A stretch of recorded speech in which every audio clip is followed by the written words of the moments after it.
They'll say anything to make you doubt yourself.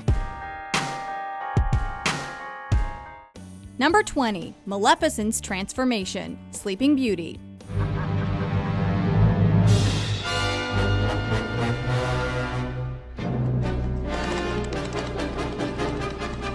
Yeah, we know this is kind of common knowledge now. Just about everyone today is aware of Maleficent's immense power, but back in 1959, this was more or less the original Disney plot twist. Just as Prince Philip is about to save Princess Aurora, the Mistress of All Evil stops him outside of King Stephen's castle. No, it cannot be!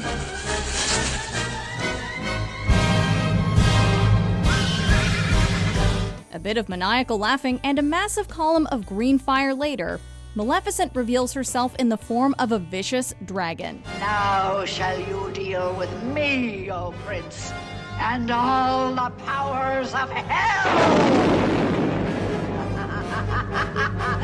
This sudden display of power would become one of the most iconic battles and memorable moments in Disney history.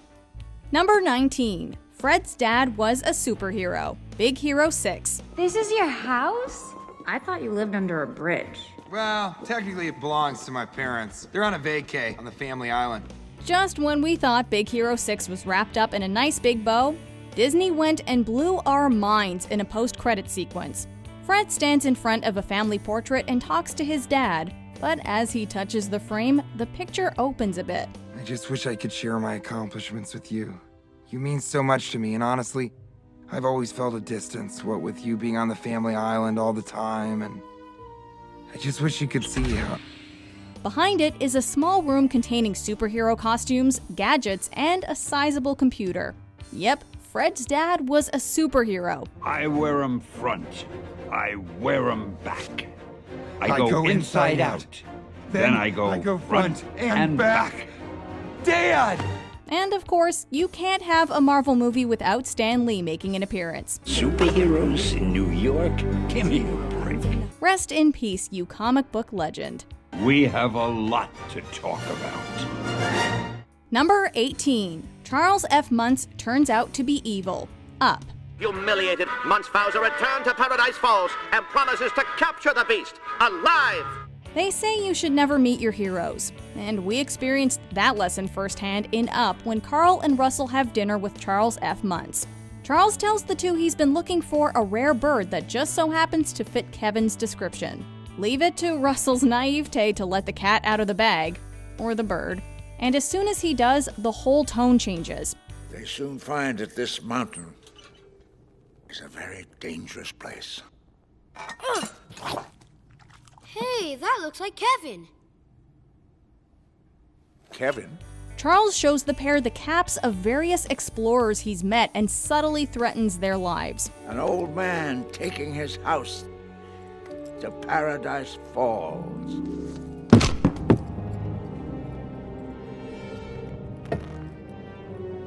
It's amazing how far an old man is willing to go just to take credit for discovering a bird.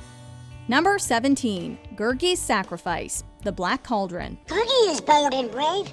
He will climb into the evil cauldron. However, the poor duckling will never climb out alive. Yikes! The Black Cauldron has been known to be Disney's darkest movie, and with a reputation like that, you can expect some death to occur on screen. Although we certainly weren't expecting any of it to involve the movie's comic relief character Gurgi. After Gurgi unties Taran, Elanwi, and Fluter Flam, Taran attempts to throw himself into the cauldron. However, Gurgi stops him and cites that Taran has friends, whereas Gurgi has none. No, Gurgi not let his friend die. Taran has many friends. Gurgi has no friends. The mischievous but lovable creature proceeds to throw himself into the cauldron instead, causing the Horned King's army to collapse. This was too heart-wrenching to handle, but we're glad we got him back before the movie was over. I'm alive! Gurgi's alive! Look, look, look! Touch me! Number 16. The bowler hat guy is Goob. Meet the Robinsons. Meet the Robinsons threw quite a few things out of left field, and one of the film's most surprising twists was the identity of Bowler Hat Guy. Throughout the film, we see this guy follow Louis, and he's only ever referred to by his generically descriptive name. There is no bowler hat guy, there is no time machine, and you're not from the future. When he finally captures Louis, Bowler Hat Guy reveals himself as Louis's former roommate from the orphanage, Goob. My old room. I think you mean our old room. What? Yes, it is I, Mike Yagubian! I know. This was something no one could have guessed given Bowler Hat Guy's lanky stature and twisted mustache. It doesn't exactly say former Little League baseball player, you know. It wasn't my fault. It was yours. If you hadn't kept me up all night working on your stupid project, then I wouldn't have missed the catch. We're just glad there was a happy ending for him. Number 15. Mordu wasn't originally a bear. Brave. Last time I did this was for a prince. Easy on the eyes, tight pants. He demanded I give him the strength of 10 men, and he gave me this for a spell.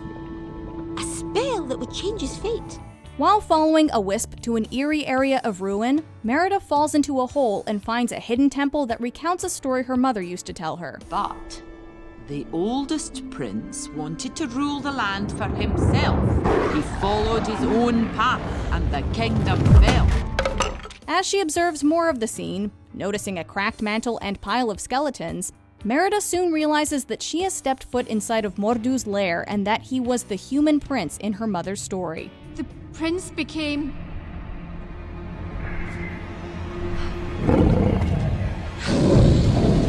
Mordu. What's even more shocking is that not only is the notorious warrior still around, but he was also the same bear that attacked earlier in the movie. Who'd have thought that a mythical villain would still be around years later? Number 14. Vanellope doesn't go back. Ralph breaks the internet. Most movies like to end with everything going back to normal. See? No matter where she goes or where she lives, she's always gonna be our friend, and we just gotta trust her. However, Ralph Breaks the Internet is not like most movies, as its ending is more bittersweet than we anticipated. Oh, before you go, I wanted to give you this. I'm so sorry I broke it, Ralph. No, it's okay. Now we can both have a half. See? After stopping a dangerous virus from destroying the internet, Ralph and Vanellope say their goodbyes and apologize for their misdeeds before giving each other one last hug. I love you so much. I'm really gonna miss you. I'm gonna miss you too, kid. I really am.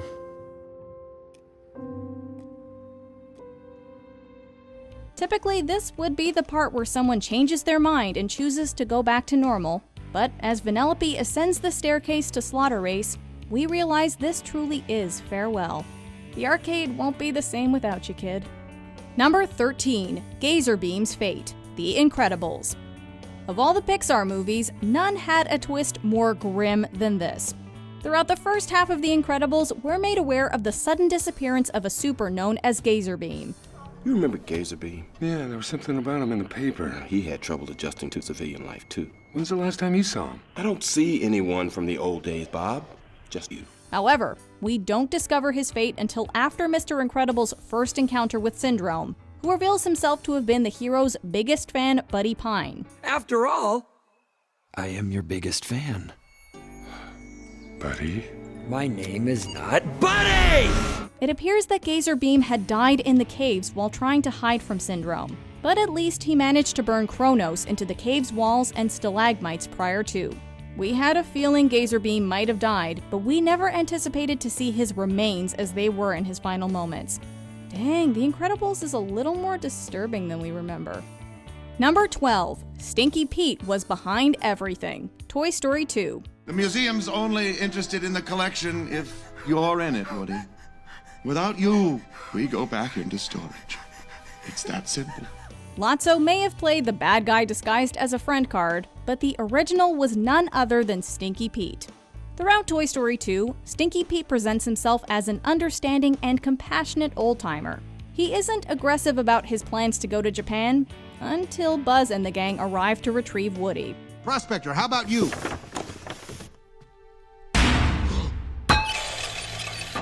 Prospector? You're out of your box! I tried reasoning with you, Woody. Not only does he lock Buzz and friends in the vents, but he reveals that he's been stirring some of the drama between Woody and Jessie. Stinky Pete quickly turned from a generous ally to a manipulative and devious toy. Well, Stinky Pete, I think it's time you learned the true meaning of playtime. Right over there, guys! No! No! No! Number 11. Mr. Waternoose and Randall are working together. Monsters, Inc. Decades later, this Pixar moment still chills us to the bone. When Boo is revealed to Waternoose, Mike explains to the crab-legged executive about the child's presence and Randall's plans. How could this happen? Oh, how could this happen? Does anyone else know about this? No, sir. Good. This company can't afford any more bad publicity. The tone quickly shifts from mildly upsetting to unsettling as a large metal door descends and activates. What follows is one of the most chilling and shocking dialogue exchanges in Disney history. Sir, that's not her door. I know. It's yours. Waternoose was working with Randall the entire time, and the reveal happens so fast that we barely had enough time to process it. All we could do was sit in despair and watch Sully try to reactivate the door. Of course, we couldn't forget about Roz's secret identity. Who could have guessed she was the head of the CDA the entire time? Of course, without your help, I never would have known that this went all the way up to Waternoose. Number 10. Kenai killed Coda's mom, Brother Bear. Well, I have a story to tell you. Really? What's it about? This was a reveal that perceptive viewers likely predicted, but foresight wouldn't have made it any less devastating. In Brother Bear, a boy named Kenai is transformed into a bear after angering the spirits by killing a bear to avenge his brother's death. He's given a mission that he must complete before becoming human again, and on the way meets another bear cub named Coda. The truth is, I got separated from my mom. And now, with this hunter around... Kid, I got my own problems. Come on. As the story moves on, we learn that Coda's mother, who has been missing for some time, was in fact the bear that Kenai killed. The monster has her backed up against this giant glacier! By that point, the two have formed a deep bond, and the moment where he has to confess to him is absolutely heartbreaking. Your mother's not coming. Number 9. Miguel's great-great-grandfather, Coco. I'm Miguel. Your great-great-grandson. I have a great-great-grandson? I need your blessing, so I can go back home and be a musician just like you. Miguel lives for music. There's only one problem. Ever since Miguel's great-great-grandfather abandoned the family for a music career, they forbid it. For much of the film, Miguel believes that the famous musician Ernesto de la Cruz is his relative. De la Cruz's guitar? Papa. Mama Coco, is your papa Ernesto de la Cruz? After Miguel ends up in the land of the dead, matters get even more complicated. On his quest to find Ernesto and get back to the land of the living, Miguel meets Hector, an old friend of Ernesto's, and whose living family is forgetting him. It soon becomes clear Ernesto isn't Miguel's ancestor, or a good guy. He killed Hector, Miguel's actual great-great-grandfather, to steal his music, which is why Hector never made it home. Now that's some family drama. Where did you get this? That's my Mama Coco. That's my Mama Imelda. Is that you? We're family? Number 8. The masked villain yokai is Callahan, Big Hero 6.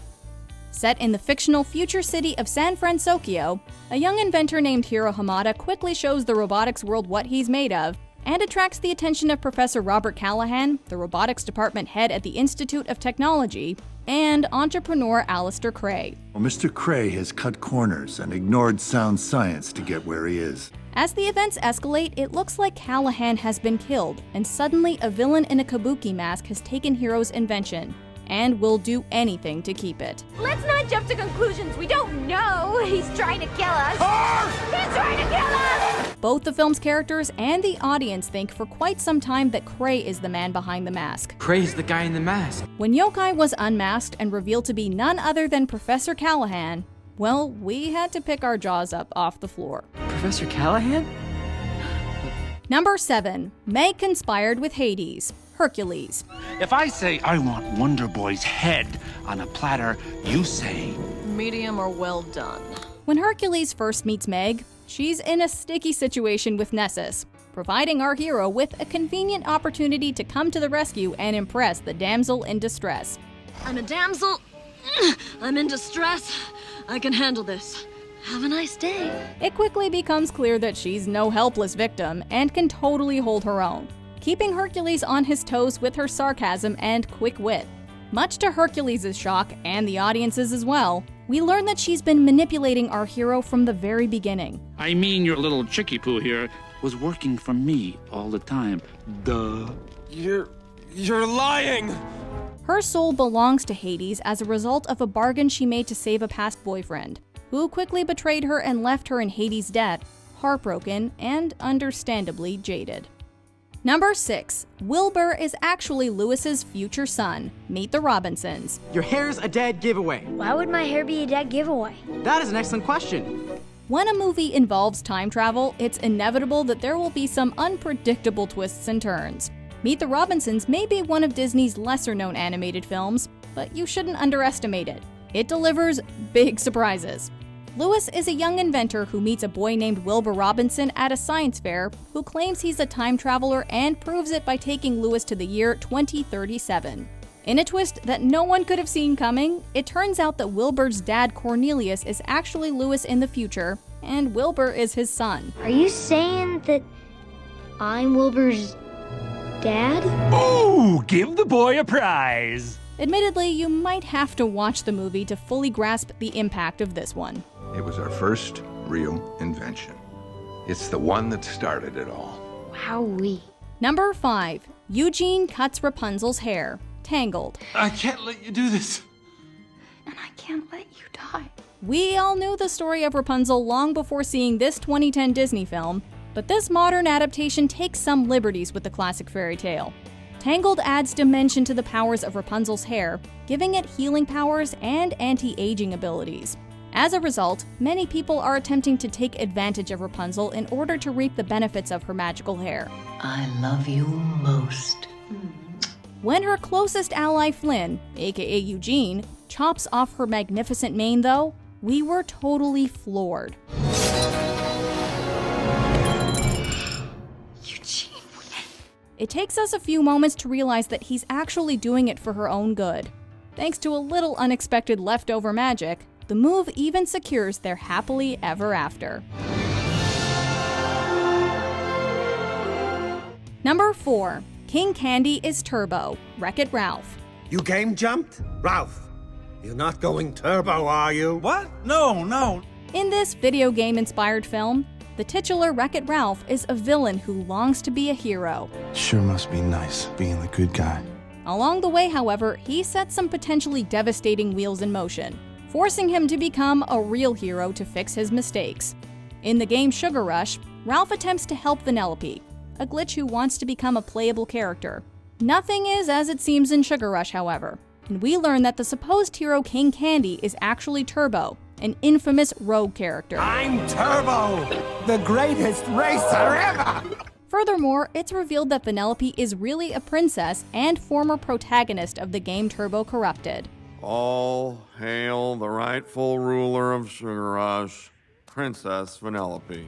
It's complicated in summary, but in film, this reveal was flawlessly executed.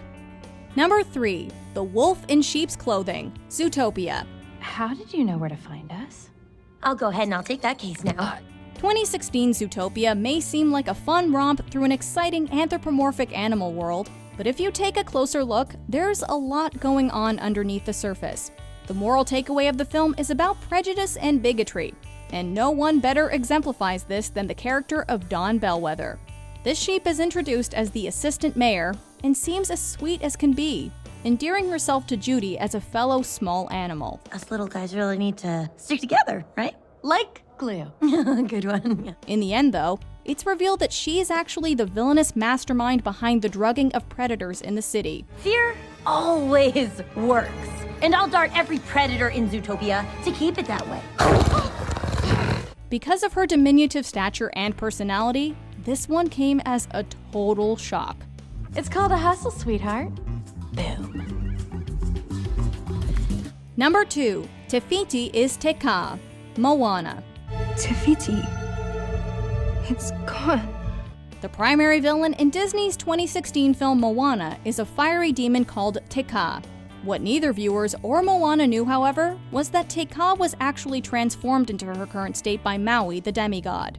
She used to be Te Fiti, the goddess of life and Mother Island, before her transformation. While we are initially given the lore of Te Fiti's history and told that Moana is the one who has to revive her, it's not until later that we realize she and Te Kā are one and the same.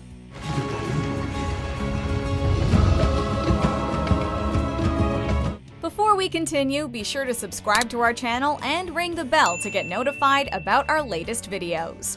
You have the option to be notified for occasional videos or all of them. If you're on your phone, make sure you go into your settings and switch on notifications. Number 1, Hans is evil, Frozen. Oh, Anna. If only there was someone out there who loved you. Red herrings about the identity of a true villain in a film are a dime a dozen. But the reveal of who the true bad guy is in Frozen is something we won't be getting over anytime soon. When Princess Anna meets the dashing Prince Hans, it seems like a match made in heaven. Lucky you, it's just me. Just you? They even have one of the cutest duets together in the history of Disney songs. Love is an open door. Life can be so much more. So imagine our surprise when Hans turns out to have ulterior motives to rule Arendelle himself. As if this wasn't enough, we also get a twist ending when Anna is saved by Elsa's love in the film's conclusion. An act of true love will thaw a frozen heart. Do you agree with our picks? Check out this other recent clip from Ms. Mojo.